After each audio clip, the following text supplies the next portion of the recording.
안녕하세요. 감사의 씨앗입니다. 오늘은 지난 시간에 이어서 아이들의 영어 유창성을 어떻게 높여줄 수 있는지에 대한 방법을 알려드릴 텐데요. 지난 시간에는 초급자들을 위한 것, 그리고 이번 시간에는 중급자 이상, 그러니까 읽기 기초가 어느 정도 잡힌 아이들이 어떻게 하면 좀 더 유창성의 단계를 높일 수 있는지에 대해서 말씀을 드릴게요. 우선 지난 시간에도 말씀드렸다시피 영어 유창성이라는 건 단순히 글자만 읽는 게 아니라 글이 담고 있는 정보나 감정을 받아들여서 얼마나 영어로 자연스럽게 표현할 수 있는지가 유창성인데요. 단계가 올라감에 따라서 글의 문맥을 잡는 것이 더 중요해져요. 왜냐하면 수준이 올라갈수록 텍스트의 길이가 더 길어지니까 그 길어지는 길이만큼의 흐름을 잘 잡고 가는 것이 그 텍스트를 이해할 수 있는 관건이거든요. 그래서 일정 수준 이상의 아이들에게는 낭독 연습을 하기 전에 사전 작업을 하는 게 필요한데요. 사전 작업은 특별한 게 아니고요. 글이 길어지니까 그 길어지는 글을 어떻게 이해할 수 있는지 뼈대를 잡아주는 것. 그래서 스토리맵을 이용할 수 있어요. 스토리맵이라는 건 이야기를 들으면서 질문을 채워가는 건데요. 언제 어디서 일이 일어났고 등장인물은 누가 있으며 어떤 사건이 벌어졌고 결말은 어떻게 됐는지 그걸 이야기를 들으면서 빈칸을 채워나가는 거예요. 그렇게 이야기를 듣는다면 아이들이 그냥 흘려듣지 않고 문제에 대한 답을 적기 위해서 좀 더 꼼꼼히 정확하게 들으려고 노력하겠죠. 그리고 또 한 종류의 스토리맵이 있는데요. 그건 beginning, middle, end 라고 해서 이야기 앞부분이 어떻게 됐는지, 중간 본론은 어떻게 됐는지, 그리고 결론은 어떻게 됐는지 전체적인 이야기의 흐름을 잡아가는 거예요. 이렇게 낭독 전에 사전 작업을 한다면 동화책이 아니라 논픽션 텍스트들, 예를 들어서 사회나 과학 등 이렇게 전문적인 분야를 다루는 텍스트들도 학생 스스로 어떤 이야기인지 한번 생각해보는 기회가 될 수 있어요. 그러면 내가 이 이야기를 맞게 이해했는지, 또 내가 잘 못 들었던 부분은 어떤 내용인지 궁금증을 유발할 수 있기 때문에 텍스트를 낭독할 때 내가 어떤 부분에 주의를 기울여야겠구나 라는 걸 스스로 알 수 있어요.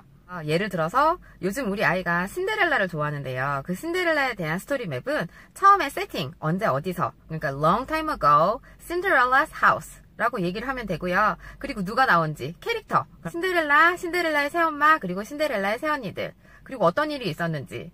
너무 신데렐라는 할 일이 많은데 무도회에 가고 싶었고 무도회에 가기 위해서 어떤 일들이 있었다 라는 것, 그리고 결론. 왕자님이 유리구두를 가져와서 신데렐라를 찾고 결혼을 했다. 끝! 이렇게 아이 수준에 맞춰서 단어로만 얘기를 해도 되고요. 아이가 문장으로 표현할 수 있다면 문장으로 써도 무방하고요. 혹은 쓰지 않아도 아이가 말로 할 수 있다면 말로 하도록 이끌어주는 것도 좋아요. 어떤 방식으로든 아이가 영어를 표현하려고 한다면 그 방법을 적극적으로 권장해주세요. 이렇게 낭독 전에 사전 작업을 했다면 이제 본격적으로 낭독 연습을 해야 될 텐데요. 낭독 길이가 길어지면 아이들이 처음부터 끝까지 읽기가 힘들어요. 그래서 아이들이 사전 작업할 때 어떤 부분이 가장 재미있었는지, 어떤 부분이 잘 안 들렸는지, 혹은 제일 잘 들렸는지 그 부분을 선택해서 아이에게 선택적으로 읽어보라고 얘기를 하세요. 그리고 낭독 후에는 왜 그 부분을 선택했는지 아이에게 설명을 해달라고 하면 좋아요. 그렇게 설명을 하다 보면 아이가 왜 그 부분을 선택했는지 스스로도 한 번 더 정리하게 되고 다른 사람에게 설명하면서 자기 생각을 표현할 수 있는 연습을 할 수 있거든요. 그리고 예전엔 알지 못했었던 우리랑 다른 문화나 배경 지식을 쌓을 수도 있으니 일석이조가 되겠죠? 그리고 중급자 이상인 경우에는 아이가 스스로 어느 부분을 틀렸는지 어떻게 연습해야 되는지 알고 있는 경우가 많아요. 아이가 너무 어리거나 어떤 부분을 고쳐야 자연스러운 표현이 되는지 아이가 모른다면 엄마가 옆에서 도움을 주실 수도 있고요.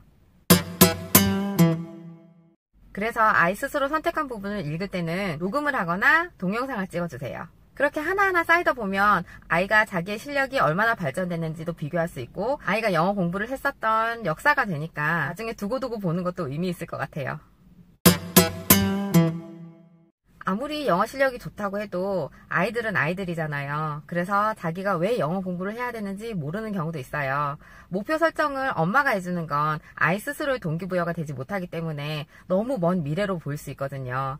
그러니까 아이들에게 단기적인 목표를 설정해주는 것도 엄마의 몫인 것 같아요. 예를 들어서 너 이거 다 하고 나면 네가 읽고 싶었던 책을 읽을 수 있어. 네가 먹고 싶어하던 음식을 사줄게. 아니면 내일 아침 늦잠을 잘 수 있게 해준다든지 등등 아이가 좋아하는 것들을 위주로 해서 단기 목표를 설정해주시고 그렇게 차곡차곡 쌓아가다 보면 자기도 실력이 늘고 영어로 읽고 말하는 게 재밌어지는 시기가 또 오거든요. 그러면 그때 한껏 칭찬을 또 많이 해주고 또 실력을 쌓고 이런 과정들이 계속 반복되다 보면 아이가 자기 스스로 목표를 잡는 날이 올 거예요. 지금까지 유창성을 높이기 위해서 어떻게 연습할 수 있는지를 말씀드렸고요. 좋아요와 구독하기 눌러주세요. 감사합니다. 감사의 씨앗이었습니다.